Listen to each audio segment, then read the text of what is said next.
السلام علیکم ورحمۃ اللہ وبرکاتہ نحمدہ ونصلی علی رسولہ الکریم اما بعد فاعوذ باللہ من الشیطان الرجیم بسم اللہ الرحمن الرحیم ذالک الکتاب لا ریب فیہ ھدی للمتقین وقال النبی صلی اللہ علیہ وآلہ وسلم خیرکم من تعلم القرآن وعلمہ او کما قال۔ ہر قسم کی حمد و ثنا اللہ سبحانہ و تعالیٰ کے لیے جو کل کائنات کا خالق ہے، مالک ہے، رازق ہے،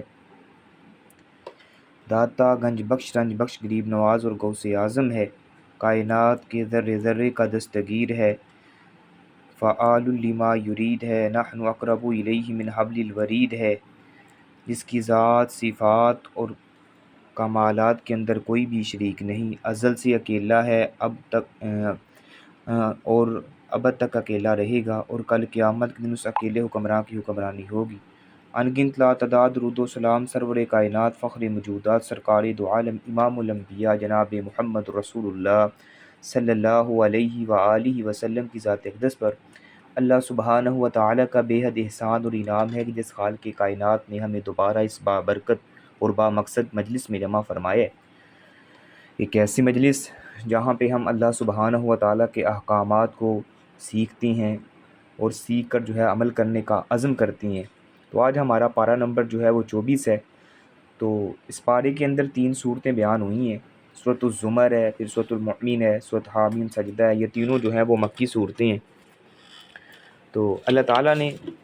اس کے سٹارٹ میں جو ہے یہ فرمایا ہے کہ کافر کہتے تھے کہ یہ سب کچھ جو ہے نبی علیہ الصلوۃ والسلام نے خود گھڑ لی ہے، یعنی جو قرآن ہے یہ نبی علیہ الصلوۃ والسلام نے خود جو ہے وہ بنایا ہے، تو ہم نہیں اسے مانتے۔ تو اللہ تعالیٰ نے اس کے جواب میں فرمایا فمن اظلم ممن کذب علی اللہ وکذب بالصدق اذ جاءہ الیس فی جہنم مثوی للکافرین، کہ پھر اس سے زیادہ کون ظالم ہے جس نے اللہ تعالیٰ پر جھوٹ بولا اور سچ کو جھٹلا دیا، وہ اس کے پاس آیا ہے، کیا ان کافروں کے لیے جہنم میں کوئی ٹھکانہ نہیں ہے؟ اللہ فرماتے ہیں کہ اس شخص سے بڑھ کے ظالم کون ہو سکتا ہے جو اللہ تعالیٰ پر جھوٹ باندھتا ہے یا اللہ تعالیٰ پر جھوٹ بولتا ہے اور سچ کو جو ہے جھٹلا دیتا ہے۔ اسی کے ساتھ ساتھ اللہ تعالیٰ نے فرمایا کہ یعنی اس میں کوئی شک نہیں ہے کہ اللہ کے نام پر جھوٹ بولنا بہت بڑا جرم ہے، اور ایسا کرنے والا سب سے بڑا ظالم ہے۔ جو کوئی ایسے اللہ تعالیٰ پر بہتان باندھتا ہے، جھوٹ باندھتا ہے، تو وہ بہت بڑا ظالم ہے، اسے ضرور جو ہے وہ سزا ملے گی۔ لیکن اس کے ساتھ تمہیں یہ بھی تو سوچنا چاہیے نا کہ جس شخص کے پاس اللہ کا سچا دین آ جاتا ہے، پہنچ جاتا ہے، اس کے باوجود وہ اس کو جھوٹا قرار دیتا ہے، تو یہ بھی دنیا کا سب سے بڑا ظالم اور متکبر ہے، اس کا ٹھکانہ بھی جہنم ہے۔ اگر محمد صلی اللہ علیہ وسلم نے اللہ کا نام لے کر یہ دین جو ہے وہ خود گھر کر اللہ کا نام لگا دیا ہے، تو اللہ تعالیٰ خود ان سے نمٹ لے گا۔ لہٰذا تمہیں تو اپنی فکر کرنی چاہیے نا، تمہیں جو ہے وہ اس کو تسلیم کرنا چاہیے۔ پھر مشرکین سے جو ہے وہ ایک سوال بھی کیا گیا ہے کہ الیس اللہ بکاف عبدہ،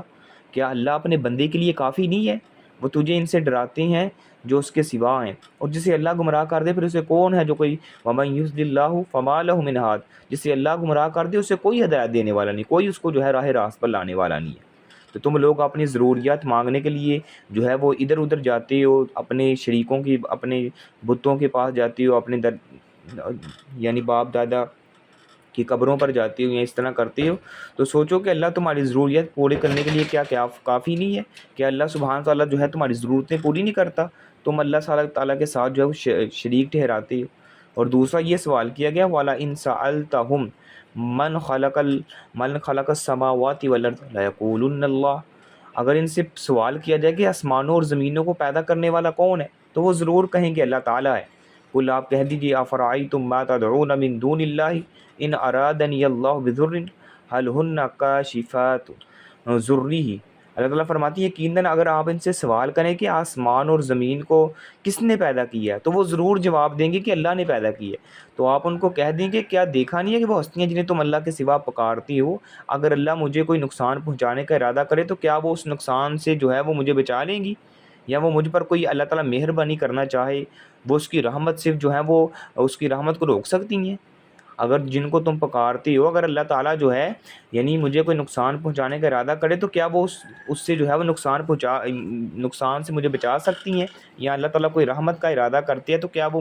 مجھ سے جو ہے اللہ کی رحمت کو روک سکتی ہیں؟ اور کہہ دے کہ مجھے اللہ ہی کافی ہے، پھر اسی پر بھروسہ کرنے والا جو ہے وہ بھروسہ کرتی ہیں۔ اللہ تعالیٰ جو ہے وہ اکیلی ذات ہی مجھے کافی ہے۔ پھر اس طرح جو ہے ایک سائنسی انکشاف بھی ادھر سے یعنی وہ ہے کہ نیند میں بھی انسان جو ہے اسی طرح روح اس کی قبض ہو جاتی ہے جس طرح موت میں قبض ہوتی ہے۔ اللہ تعالیٰ کا ارشاد ہے، اللہ یتوفی الانفس حین موتها والتی لم تمت فی منامها فیمسک التی قضا علیہ الموت ویرسل الاخری الی اجل مسمی ان فی ذلک لآیات لقوم یتفکرون۔ اللہ جانوں کو ان کے موت کے وقت قبض کرتا ہے اور جو نہیں مرے ان کی نیند میں پھر اسے روک لیتا ہے جس پر اس نے جو ہے موت کا فیصلہ کیا ہے، اور دوسری کو ایک مقرر وقت تک بھیج دیتا ہے۔ بلا شبہ اس تک ان لوگوں کے لیے یقیناً بہت سی نشانیاں ہیں جو غور و فکر کرتی ہیں۔ یعنی اللہ تعالیٰ فرمان ہے کہ اللہ تعالیٰ ہی جو ہے وہ موت کے وقت یعنی روحوں کو جانوں کو قبض کرتا ہے، اور جو نہیں مرے تو ان کی جو ہے وہ روح کو واپس جو ہے وہ بھیج دیتا ہے، اور جس کو جو ہے وہ اللہ تعالیٰ موت کا فیصلہ کرتا ہے ان کی روح کو واپس ہی نہیں بھیجتا۔ تو نبی علیہ الصلوۃ والسلام کی بہت ساری احادیث میں اس بات کا اشارہ ملتا ہے کہ نیند جو ہے وہ موت ہی کی ایک قسم ہے۔ نبی علیہ الصلوۃ والسلام جو ہے سونے سے پہلے یہ دعا پڑھتے تھے، اللہم بسمک آموت و احیا، اللہم بسمک آموت و احیا، اے میرے اللہ میں تیرے نام کے ساتھ مرتا ہوں اور زندہ ہوتا ہوں۔ پھر اسی طرح نبی علیہ الصلوۃ والسلام جب نیند سے بیدار ہوتے تھے یعنی اٹھتے تھے تو یہ دعا پڑھتے تھے، الحمدللہ الذی احیانا بعد ما اماتنا و الیہ النشور، تمام تعریفیں اس اللہ ہی کے لیے ہیں جس نے ہمیں مرنے کے بعد دوبارہ جو ہے وہ زندہ کیا ہے اور اسی کی طرف جو ہے وہ لوٹنا ہے۔ تو ادھر سے بھی معلوم ہو رہا ہے یعنی نیند جو ہے وہ موت ہی کی ایک قسم ہے۔ اسی کے ساتھ ساتھ سعودی حکومت نے ایک ادارہ بنایا جو قرآن مجید کی سائنس سے متعلق جو آیات ہیں ان پر ریسرچ کرتا ہے، پھر ان موضوعات پر دنیا بھر کے بڑے بڑے جو سائنسدان ہیں ان کے جو ہے وہ لیکچر بھی کرواتے ہیں۔ تو چند سال پہلے اس ادارے نے اس آیت پر ایک سیمینار جو ہے وہ اس کا اہتمام کیا، ایک پروگرام کا اہتمام کیا۔ تو اس میں اس موضوع پر جو ہے وہ ریسرچ کرنے والے دنیا کے سب سے بڑے جو سائنسدان کا یعنی لیکچر رکھا گیا۔ تو جب اس نے اپنے لیکچر میں کہا کہ نیند میں وہی کیفیت ہوتی ہے جو موت میں ہوتی ہے، تو اس کے بعد اس سے قرآن مجید کی یہ آیت دکھائی گئی، تو وہ اس آیت کو دیکھ کے مسلمان ہو جاتا ہے۔ جب اس نے ریسرچ کی کہ جو نیند ہے وہ بھی موت ہی کی ایک قسم ہے، تو جب اسے اسی کے متعلق قرآن مجید کی یہ آیت دکھلائی جاتی ہے تو وہ اسی آیت کو دیکھ کے جو ہے وہ مسلمان ہو جاتا ہے کہ میں نے اتنے سال جو ہے اس میں ریسرچ میں لگائی ہیں، تو اللہ تعالیٰ نے جو ہے آج سے تقریباً 1450 سال پہلے جو ہے یہ ساری چیزیں بیان کر دی ہیں، تو اسی وجہ سے جو ہے مسلمان ہو جاتا ہے۔ پھر اللہ تعالیٰ نے مشرکین کا بھی تذکرہ فرمایا کہ جب ان کے سامنے اللہ تعالیٰ کی توحید کا تذکرہ کیا جاتا ہے تو وہ جو ہے وہ اس سے جو ہے چر محسوس کرتے ہیں۔ وَإِذَا ذُكِرَ اللَّهُ وَحْدَهُ، جب ان کے سامنے ایک اللہ کا ذکر کیا جاتا ہے تو ان لوگوں کے دل جو ہے وہ تنگ پڑ جاتے ہیں جو آخرت پہ یقین نہیں رکھتے، اور جب ان کا ذکر کرتا ہے تو اس کے سوا جو ہے وہ اچانک بہت خوش ہوتے ہیں۔ مومن تو خوش ہوتے ہیں جب اللہ کا ذکر کیا جاتا ہے، اور وہ لوگ جو اللہ کے ساتھ دوسروں کو شریک ٹھہراتے ہیں تو وہ جو ہیں یعنی ان کے دل جو ہیں وہ تنگ ہوتے ہیں۔ پھر اللہ تعالیٰ نے توبہ کرنے کی دعوت بھی دی ہے۔ انسان جو ہے وہ گناہوں اور خطاؤں کا پتلا ہے، کل بنی آدم خطاؤن، کہ ہر انسان جو ہے وہ گناہ گار ہے، خطاؤں کا پتلا ہے۔ جب انسان گناہ کر لیتا ہے تو شیطان کا طریقہ یہ ہوتا ہے کہ وہ آدمی کو گناہ کے بعد اللہ کی رحمت سے مایوس کرے، یعنی اس کو جو ہے وہ گناہ کے بعد اللہ کی رحمت سے مایوس کرتا ہے اور اسے توبہ سے دور رکھنے کی پوری تگ و دو اور کوشش کرتا ہے، جبکہ اللہ تعالیٰ اپنے بندے کو جو ہے ہر دم اپنی رحمت کی امید دلاتا ہے۔ دنیا میں کوئی گناہ ایسا نہیں ہے جس کے بعد توبہ نہ ہو، اور توبہ جو ہے وہ توڑ دینے کے بعد پھر توبہ کی دعوت بھی دیتا ہے۔ اللہ فرماتے ہیں قُلْ يَا عِبَادِيَ الَّذِينَ أَسْرَفُوا عَلَىٰ أَنفُسِهِمْ لَا تَقْنَطُوا مِن رَحْمَةِ اللَّهِ إِنَّ اللَّهَ يَغْفِرُ الذُّنُوبَ جَمِيعًا إِنَّهُ هُوَ الْغَفُورُ الرَّحِيمُ، کہہ دے کہ اے میرے بندو جنہوں نے اپنی جانوں پر زیادتی کی ہے، یعنی اللہ کی رحمت سے نا امید نہ ہوں، بے شک اللہ تعالیٰ جو ہے سب گناہوں کو معاف کرنے والا ہے، بے شک وہی تو ہے بے حد بخشنے والا، نہایت رحم کرنے والا، اور اپنے رب کی طرف پلٹ آؤ اور اس کے مطیع ہو جاؤ اس سے پہلے کہ تم پر عذاب آ جائے، پھر تمہاری مدد جو ہے وہ نہیں کی جائے گی۔ یعنی اللہ تعالیٰ کی رحمت سے انسان کو نا امید نہیں ہونا چاہیے۔ اللہ کی رحمت اتنی وسیع ہے۔ آپ علیہ الصلوۃ والسلام فرماتے ہیں جب اللہ تعالیٰ نے جو ہے وہ آسمانوں اور زمین کو بنا لیا، پھر اپنے پاس جو ہے عرش پر یہ بات کو لکھ دیا کہ میری رحمت جو ہے میرے غصے پر غالب آ چکی ہے۔ اور بلکہ ایک حدیث میں آتا ہے حضرت عمر رضی اللہ تعالیٰ عنہ جنگ کا ایک موقع ہے، تو آپ علیہ الصلوۃ والسلام جو ہیں وہ ایک عورت کو دیکھتے ہیں جو قیدیوں میں سے تھی، تو اس قیدیوں میں اس عورت نے اپنے بچے کو ڈھونڈ رہی ہے، جو اس کا چھوٹا بھی بچہ تھا، تو اس جنگ میں جو ہے وہ اپنے بچے کو ڈھونڈ رہی ہے، اچانک اس کو اس کا بچہ مل جاتا ہے، تو جلدی سے اس کو پکڑ کر اس کو دودھ پلانے لگتی ہے۔ تو آپ علیہ الصلوۃ والسلام نے اپنے صحابہ سے مخاطب ہو کر حضرت عمر فرماتے ہیں، فرمایا کہ جس طرح یہ ماں کیا یہ بات پسند کرے گی کہ اس کے بچے کو جو ہے وہ یعنی آگ میں پھینکا جائے؟ تو صحابہ فرماتے ہیں یا رسول اللہ اس کی محبت دیکھیں گی، اپنے بچے کے ساتھ اتنی محبت کرتی ہے، بے چین تھی جب تک اس کا بچہ نہیں مل رہا تھا، اب اس کا بچہ ملا ہے تو جلدی سے اسے پکڑ کر اس کو دودھ پلانے لگ گئی ہے، تو یہ کیسے یعنی گوارا کرے گی کہ اس کے بچے کو جہنم میں ڈالا جائے؟ تو آپ علیہ الصلوۃ والسلام مسکرا دیا، آپ نے فرمایا کہ اللہ سبحانہ و تعالیٰ تو اس ماں سے جو ہے وہ کئی گنا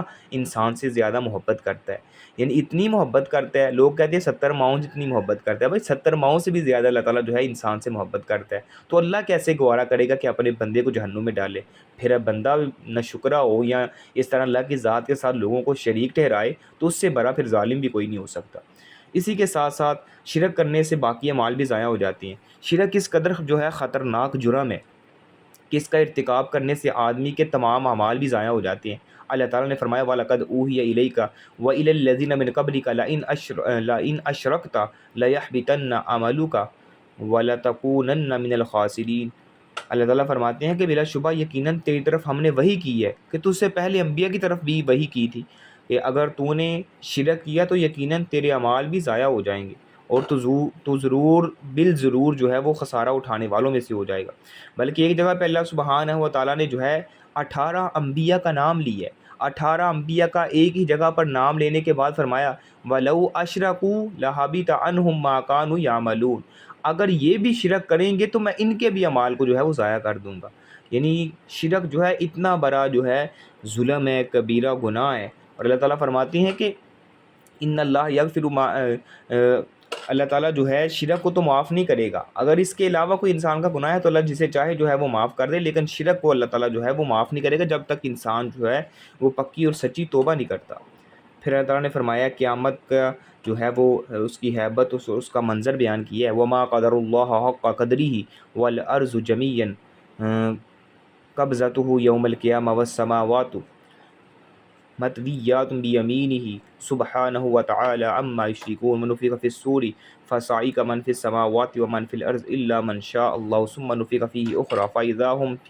فاذا ہم قیام ینظرون۔ اللہ تعالیٰ فرماتے ہیں انہوں نے اللہ کی قدر نہیں کی جس طرح اللہ کی قدر کرنے کا حق تھا، حالانکہ زمین ساری قیامت کے دن اس کی ایک مٹھی میں ہوگی۔ اللہ تعالیٰ جو ہے ساری کائنات کو، ساری زمین کو ایک مٹھی میں لیں گے، آسمان کو جو ہے وہ دائیں ہاتھ میں لپیٹ لیں گے، اور پاک ہے وہ ذات جو بہت بلند ہے، اور اس کا جو ہے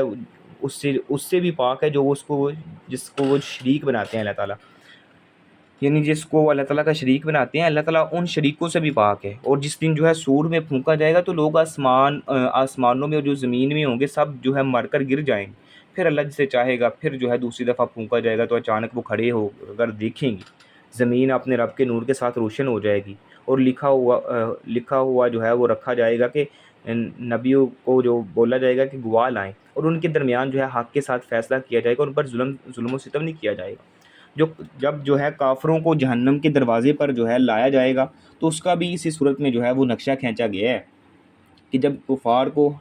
ہٹ درمی اختیار کرنے کے سبب دھکیل کر جہنم کے دروازے پر لا کر جو ہے وہ کھڑا کیا جائے گا تو جہنم کے نگران جو ہیں ان سے کہیں گے کہ تمہارے پاس تم میں سے رسول نہیں آئے تھے جو تم پر تمہارے رب کی آیات پڑھتے تھے، تمہیں جو ہے اس دن کی ملاقات سے ڈراتے تھے؟ تو وہ پتہ ہے کہ کیا کہیں گے کیوں نہیں آئے تھے، لیکن عذاب کی بات کافروں پر ثابت ہوگی تھی۔ وہ اللہ تعالیٰ فرمائیں گے وَسِیقَ الَّذِینَ كَفَرُوا إِلَىٰ جَهَنَّمَ زُمَرًا حَتَّىٰ إِذَا جَاءُوهَا فُتِحَتْ أَبْوَابُهَا وَقَالَ لَهُمْ خَزَنَتُهَا أَلَمْ يَأْتِكُمْ رُسُلٌ مِّنكُمْ يَتْلُونَ عَلَيْكُمْ آيَاتِ رَبِّكُمْ وَيُنذِرُونَكُمْ لِقَاءَ يَوْمِكُمْ هَٰذَا قَالُوا بَلَىٰ وَلَٰكِنْ حَقَّتْ كَلِمَةُ الْعَذَابِ عَلَى الْكَافِرِينَ۔ اور وہ لوگ جنہوں نے کفر کیا ہے ان کے گروہ در گروہ کو جہنم کی طرف جو ہے ہانکے جائیں گے، لایا جائے گا، یہاں تک کہ جب اس کے پاس آئیں تو اس کے دروازے کھولے جائیں گے، اور ان کے نگران ان سے کہیں گے کیا تمہارے پاس تم میں سے کوئی رسول نہیں آیا تھا جو تمہیں تمہارے رب کی آیات پڑھتے ہوئے تمہیں جو ہے اس دن کی ملاقات سے ڈراتے؟ تو کہیں گے کیوں نہیں آئے تھے، لیکن عذاب کی بات جو ہے کافروں پر ثابت ہو گئی تھی۔ یعنی آج بھی لوگوں کو اگر ان کو حق کی بات بتائی جاتی ہے، کتاب و سنت کی باتیں بتائی جاتی ہیں تو نہیں مانتے، تو اس کے بعد جب ہے اللہ سبحانہ و تعالیٰ کی حجت تو پوری ہو گئی ہے بھائی آپ کے پاس، اللہ تعالیٰ نے جو ہے وہ نبیوں کا سلسلہ تو بند کر دیا ہے، آپ یعنی نبوت کا سلسلہ بند ہو چکا ہے، لیکن العلماء ورثۃ الانبیاء، علماء جو ہے وہ انبیاء کے وارث ہیں، تو انبیاء کی وراثت کیا ہے؟ کوئی مال و دولت ہے؟ نہیں نہیں، انبیاء کی وراثت جو ہے وہ دین ہے، تو دین جو ہے اب لوگوں تک پہنچایا جا رہا ہے، کتاب و سنت کی باتیں پہنچائی جا رہی ہیں، اس کے باوجود وہ عمل نہیں کرتے یا اس پر جو ہے وہ فوکس نہیں کرتے، اس کو تسلیم نہیں کرتے، تو ان کو بھی یہی سوال کیا جائے گا۔ اسی طرح جو ہے پھر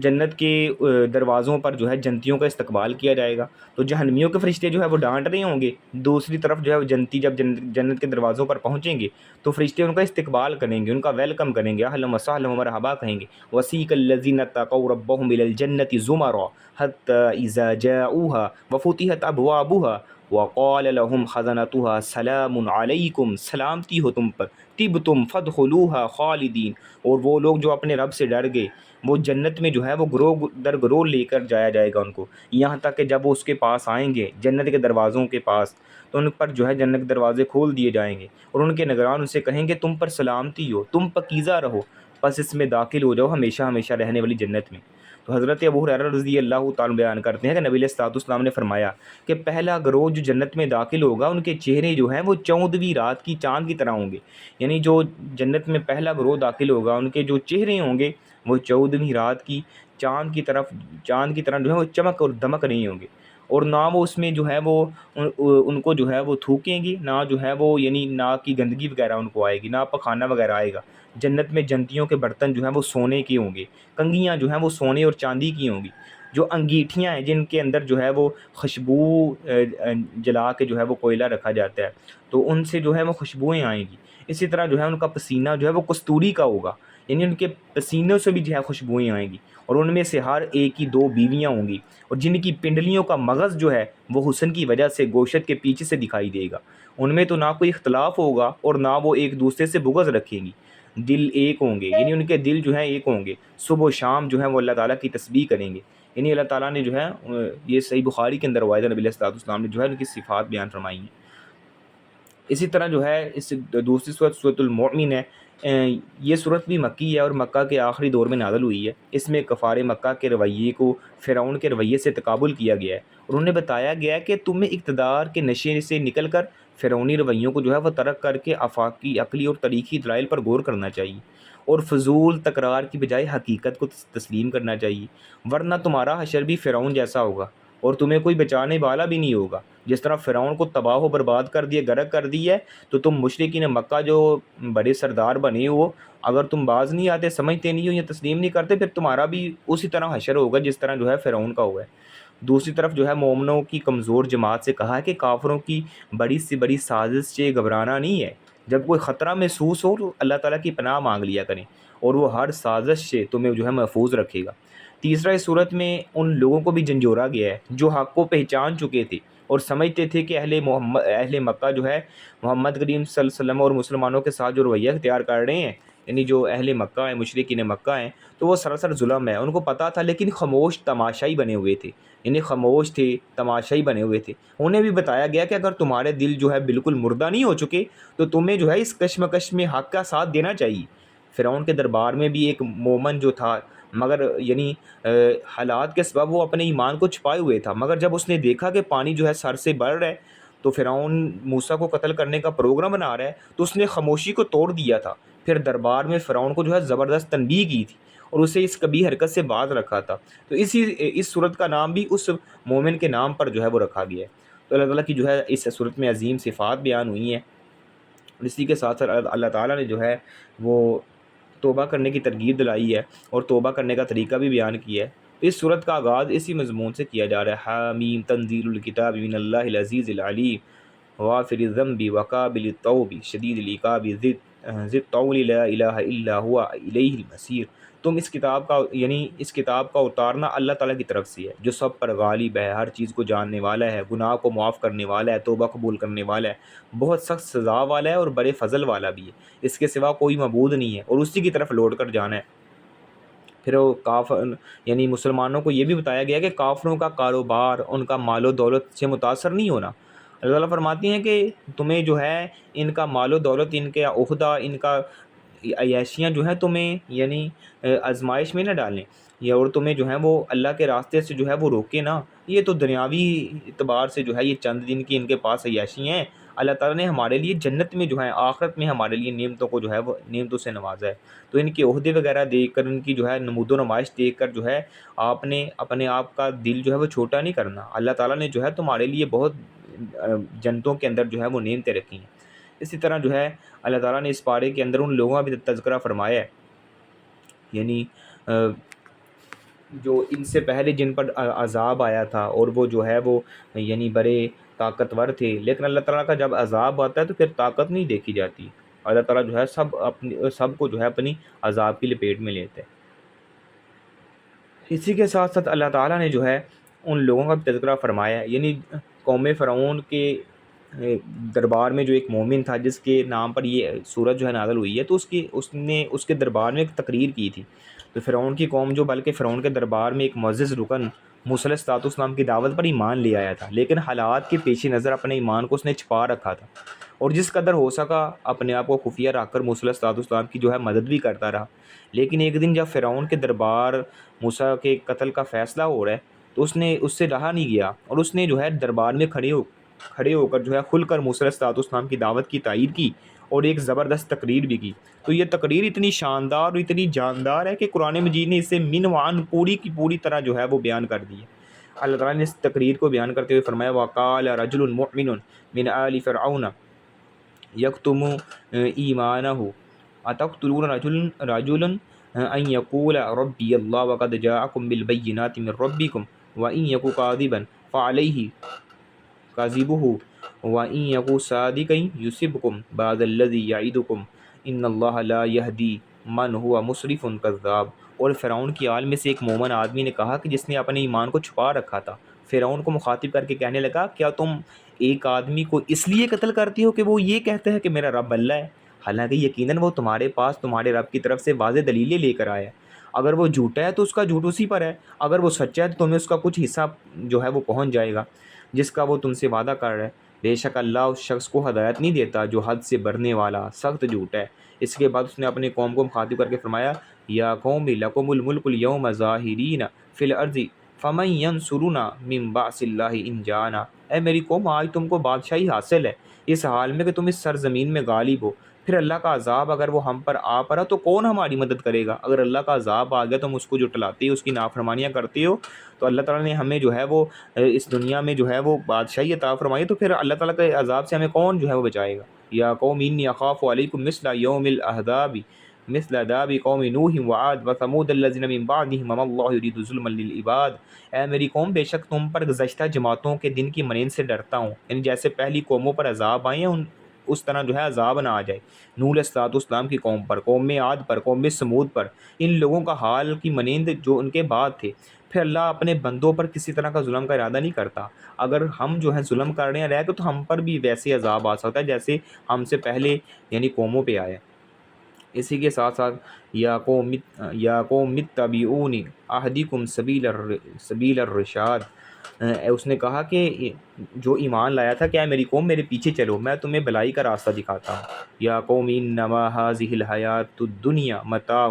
اے میری قوم یہ دنیا کی زندگی تو معمولی فائدے کے سوا کچھ نہیں ہے، یہ 4 دن کی چاندنی ہے پھر اندھیری رات ہے. اس لیے اس اندھیری رات اور اس 4 دن کی چاندنی کے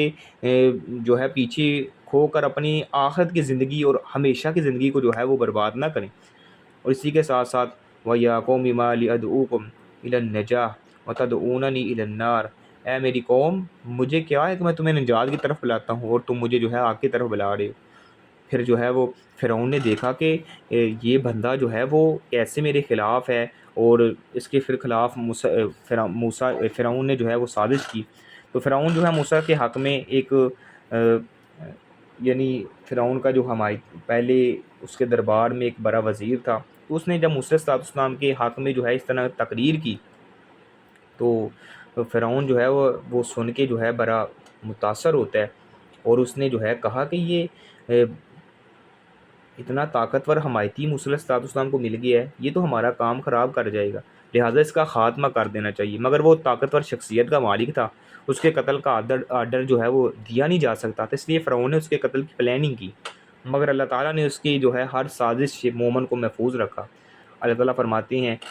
فَوَقَاهُ اللَّهُ سَيِّئَاتِ مَا مَكَرُوا وَحَاقَ بِآلِ فِرْعَوْنَ سُوءُ الْعَذَابِ۔ تو اللہ تعالیٰ نے ان کے برے نتائج سے اس کو بچا لیا جو انہوں نے تدبیریں کی، اور آل فرعون کو برے عذاب سے جو ہے وہ گھیر لیا۔ یہ بتانے کا مقصد مسلمانوں کو حوصلہ دینا ہے کہ کافروں کی سازشوں سے گھبرانا نہیں ہے، بلکہ صبر کرنا ہے، اللہ سبحانہ تعالیٰ تمہارے ساتھ ہے، اللہ پر توکل اور بھروسہ کرنا ہے۔ پھر عذاب قبر کی بھی دلیل ہے،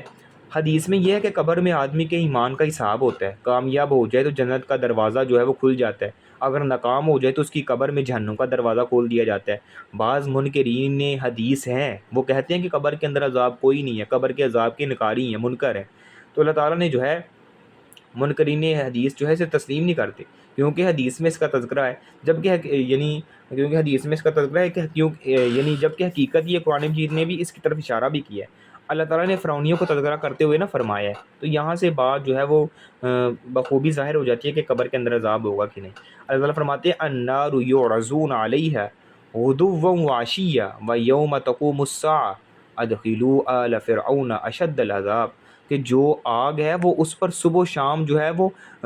آگ پر پیش کیے جاتے ہیں، اور جس دن قیامت ہوگی آل فرعون کو سخت ترین عذاب میں داخل کیا جائے گا۔ یعنی جو آگ کا عذاب ہے، آگ ہے، وہ صبح و شام اس پر پیش کی جاتی ہے، اس پر وہ پیش کیے جاتے ہیں یعنی فرعون، اور جس دن قیامت ہوگی تو آل فرعون کو سخت ترین جو ہے عذاب میں داخل کیا جائے گا۔ تو جو صبح و شام جو ہے آگ پیش کی جاتی ہے، یعنی وہ قبر میں ان کو جو ہے وہ پیش کی جاتی ہے، تو جو عذاب ہوگا وہ قیامت دن بڑے عذاب، سخت عذاب میں داخل کیے جائیں گے۔ تو یہاں سے جو ہے قبر کے عذاب کا جو ہے وہ ثبوت جو ہے میرے،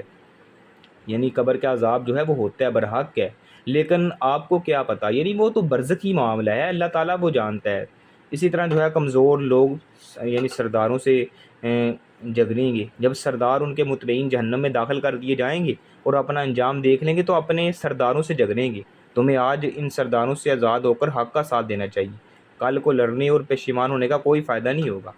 اسی کے ساتھ ساتھ دعا کرنا وہ بھی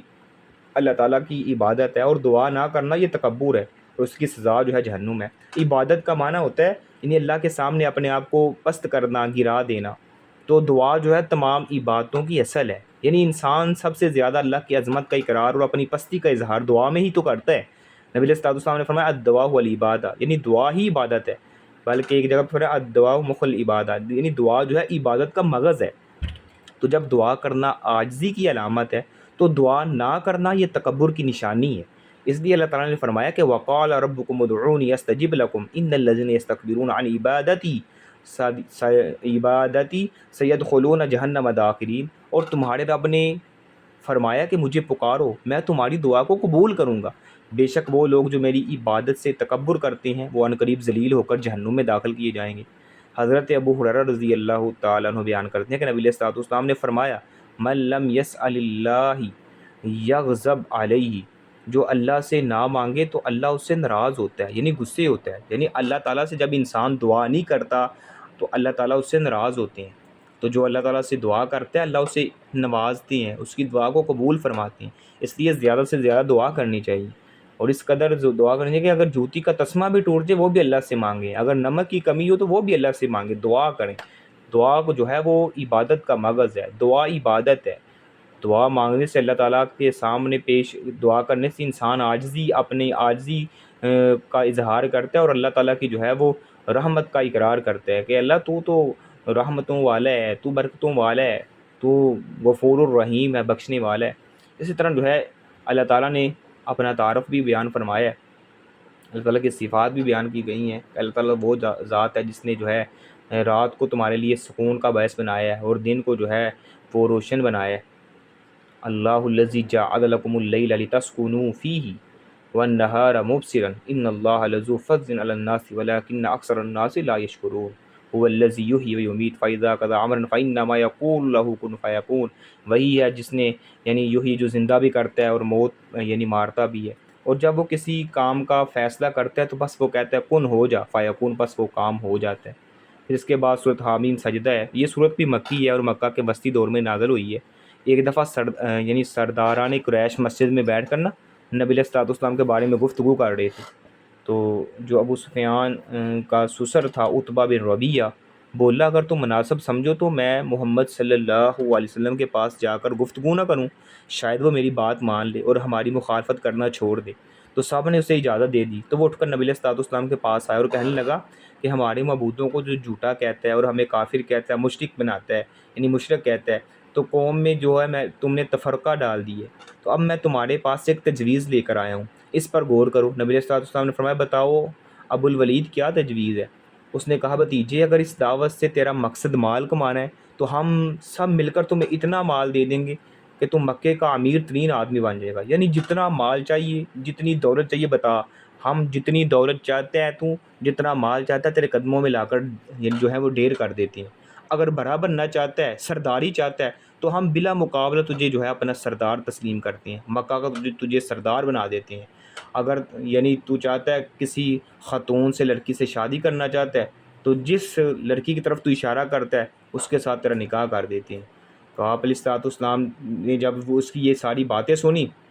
اور جب وہ خاموش ہو گئے تو نبی علیہ الصلوۃ والسلام نے فرمایا ابو الولید کیا تم نے اپنی بات کو پورا کر لیا ہے؟ کہنے لگا ہاں میں نے کر لیا. تب آپ علیہ الصلوۃ والسلام نے بسم اللہ پڑھ کر اس صورت کی تلاوت شروع کر دی اور سجدہ والی آیات آئی تو آپ نے سجدہ کیا. پھر فرمایا یہ میرا جواب ہے، اب تم جانو اور تمہارا کام جانو. یہ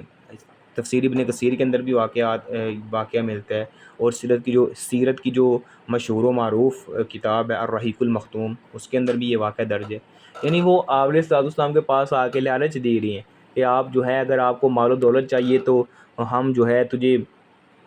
جتنی تجھے مال و دولت چاہیے وہ سب عطا کر دیتے ہیں. اگر سرداری چاہتا ہے تو ہم تجھے اپنا سردار تسلیم کر لیتے ہیں. اگر کسی خاتون سے شادی کرنا چاہتا ہے یا جو تیرے پاس کوئی جن آتا ہے تو یعنی تجھے یہ قرآن کے آیات وغیرہ اس طرح بھر کے سناتا ہے اس طرح، تو ہم جو ہے اپنی دعوت سے بعض زیادہ رک جا اور اپنے دین میں واپس پلٹا، ہم تجھے جو ہے وہ سب چیزوں سے نوازتے ہیں. تو نبی علیہ الصلوۃ والسلام نے فرمایا بھائی تم مجھے کیا نوازو گے؟ میرے اللہ سبحانہ تعالیٰ نے مجھے وہ عزتیں اور شانیں عطا فرمائی ہیں، یہ ساری دنیا کی جتنی آپ مجھے لالچ دے رہے ہیں اس نعمتوں کے آگے جو ہیں وہ ڈھیر ہیں، اور مٹی کی طرح کا مقابلہ بھی نہیں کر سکتی، خاک کا بھی مقابلہ نہیں کر سکتی. پھر اللہ تعالیٰ نے اہل مکہ کا مکالمہ جو ہے وہ بھی اس پوری صورت میں مکالمہ کا انداز اختیار کیا گیا ہے. اس میں اہل مکہ کے تمام نظریات، محمد صلی اللہ علیہ وسلم پر ان کے اعتراضات اور حق کے خلاف جو سازشیں وہ کر رہے تھے ان کا زبردست محاسبہ بھی کیا گیا ہے. اور اسے پڑھ لینے کے بعد مکہ میں حق و باطل کی ساری کشمکش آنکھوں کے سامنے آ جاتی ہے، اور اندازہ یعنی اور ایسا انداز ہے کہ کسی عقل مند کے لیے حق کو ماننے بغیر کوئی چارہ ہی نہیں رہ جاتا. حامیم تنزیل من الرحمن الرحیم کتاب فصلت آیاتہ قرآن عربی لقوم یعلمون بشیر و نذیر فاعرض اکثرهم فهم لا يسمعون وقالوا قلوبنا في أكنة مما تدعون إليه وفي آذاننا وقر ومن بيننا وبينك حجاب فاعمل إننا عاملون قل إنما أنا بشر مثلكم يوحى إلي أنما إلهكم إله واحد فاستقيموا إليه واستغفروه وويل للمشركين الذين لا يؤتون الزكاة وهم بالآخرة هم كافرون. یعنی حامیم اس بے حد رحم والے نہایت مہربان کی طرف سے اتاری ہوئی ہے. یعنی ایسی کتاب جس کی آیات کھول کر بیان کی گئی ہیں، عربی قرآن ہے. ان لوگوں کے لیے جو جانتے ہیں بشارت دینے والا ہے، ڈرانے والا ہے، تو ان کے اکثر نے جو ہے منہ موڑ لی ہے،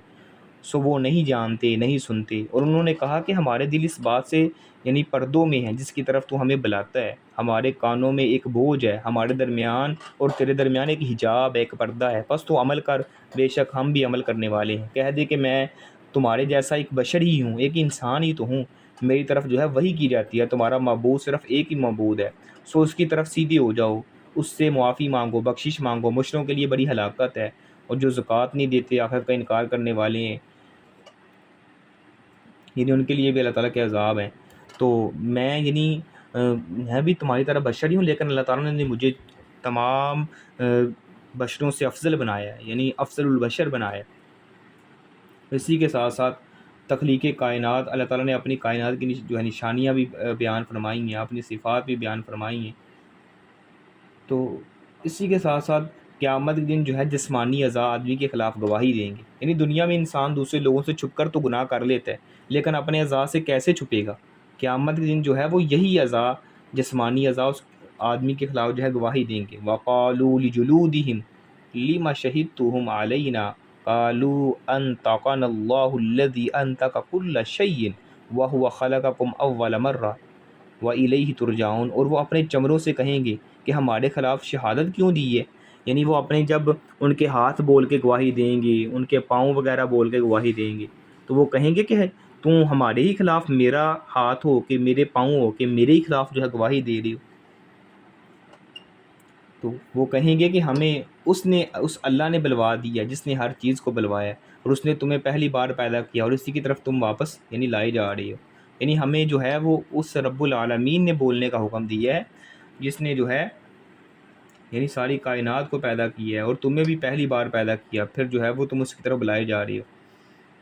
پھر اسی کے ساتھ ساتھ اس پارے کے اندر ان لوگوں کا بھی تذکرہ فرمایا ہے جو لوگ کہتے تھے کہ یہ یعنی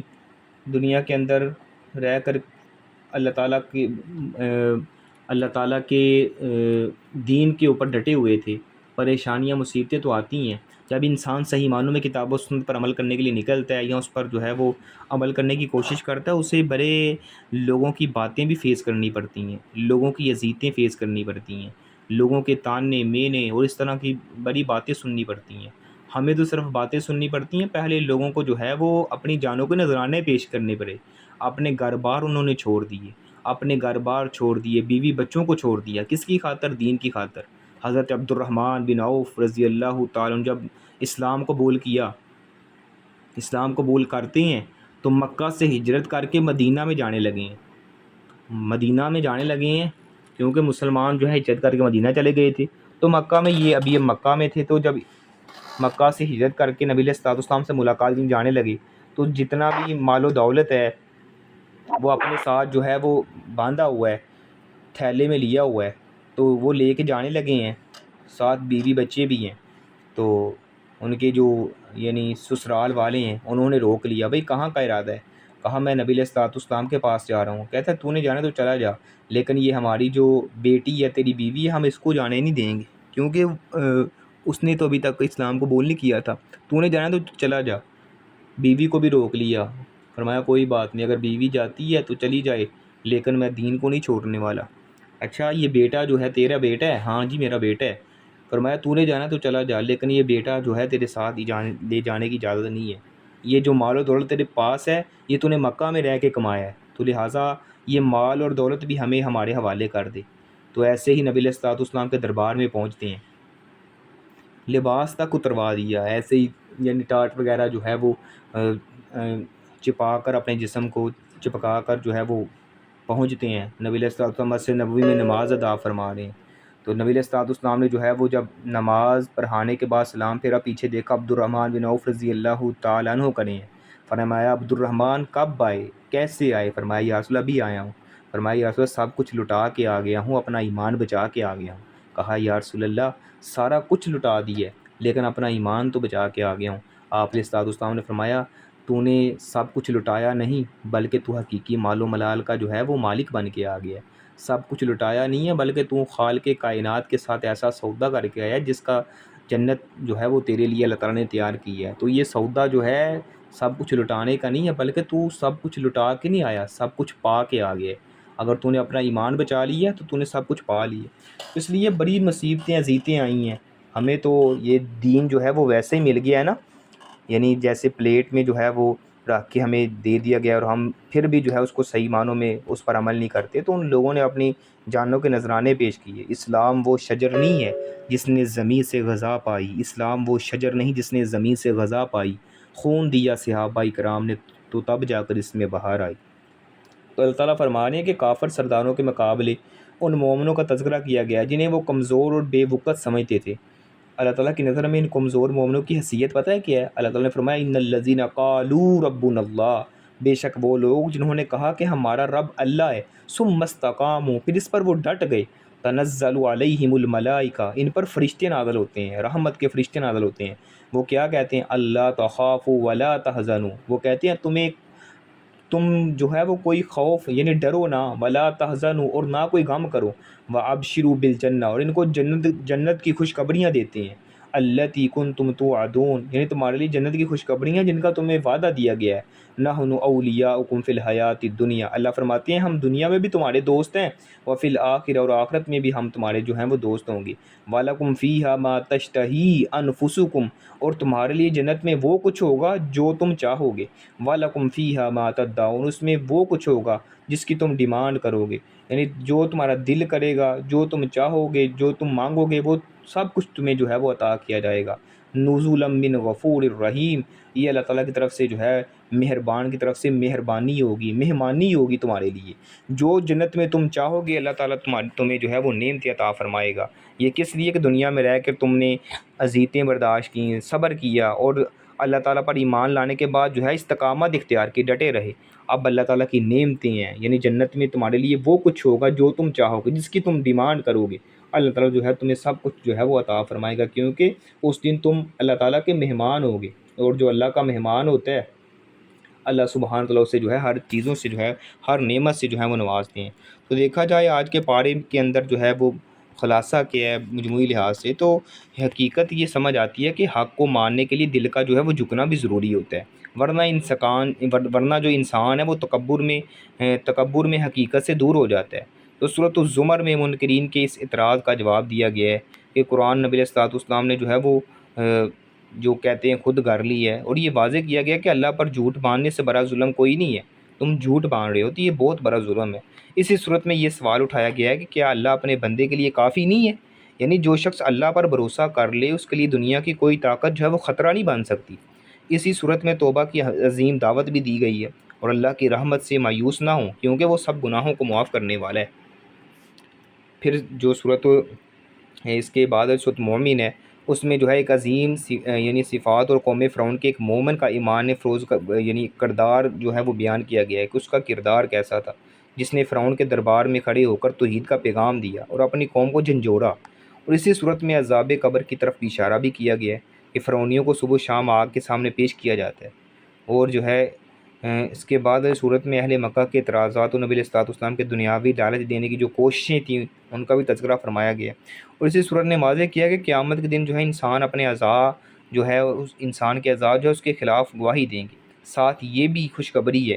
جو لوگ کہتے ہیں کہ ہمارا رب اللہ ہے پھر اس پر ثابت قدم رہتے ہیں تو ان پر فرشتے نازل ہوتے ہیں، اور انہیں جو ہے وہ کہتے ہیں تم پر نہ کوئی خوف ہوگا نہ جو ہے کوئی غم ہوگا۔ اس طرح کائنات اور انسانی نفس میں اللہ تعالیٰ کی بے شمار نشانی ہے۔ تو اسی کے ساتھ ساتھ ایک ہمارے لیے اس میں سبق یہ ہے کہ اللہ پر کامل بھروسہ رکھیں، کیونکہ وہ اپنے بندوں کے لیے کافی ہے۔ اللہ سبحانہ تعالیٰ کی ذات جو ہے وہ کافی ہے۔ حسبی اللہ و نعم الوکیل و نعم المولا و نعم النصیر، جیسے سیدنا ابراہیم علیہ السلام نے کہا تھا کہ مجھے میرا اللہ ہی کافی ہے۔ تو اس لیے ہمیں اللہ پر ہی جو ہے کامل بھروسہ رکھیں، کیونکہ وہ اپنے بندوں کے لیے کافی ہے۔ اور توبہ اور رجوع اللہ کو اپنا زندگی کا یعنی مستقل حصہ بنائیں، توبہ کریں، اللہ تعالیٰ کی طرف رجوع کریں، تعلق باللہ، رجوع اللہ، توکل علی اللہ، اس کو جو ہے وہ اس پر جو ہے وہ اپنا فوکس رکھیں، اور مشکلات اور آزمائشوں میں دین پر استقامت اختیار کریں، گھر میں ایمان، دعا اور ذکر کا ماحول جو ہے وہ قائم کریں۔ تو اللہ تعالیٰ کی نشانیوں پر غور کر کے اپنی معرفت اور یقین کو مضبوط کریں۔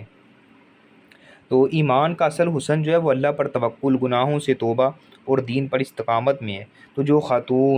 جو بندہ اپنے گھر کو توبہ، ذکر اور یقین کے ساتھ آباد کر لے وہ خود بھی سکون پاتا ہے اور اپنی نسلوں کا بھی ہدایت کا راستہ یعنی دکھاتا ہے۔ تو اللہ تعالیٰ سے دعا ہے جو کچھ سنا جو سنایا اللہ ہم سب کو عمل کرنے کی توفیق عطا فرمائے، اور صحیح معنوں میں ہمیں کتاب و سنت پر عمل کرنے والا بنائے۔ سبحانک اللہم ربنا و بحمدک ونشہد ان لا الہ الا انت نستغفرک ونتوب الیک۔ السلام علیکم ورحمۃ اللہ وبرکاتہ۔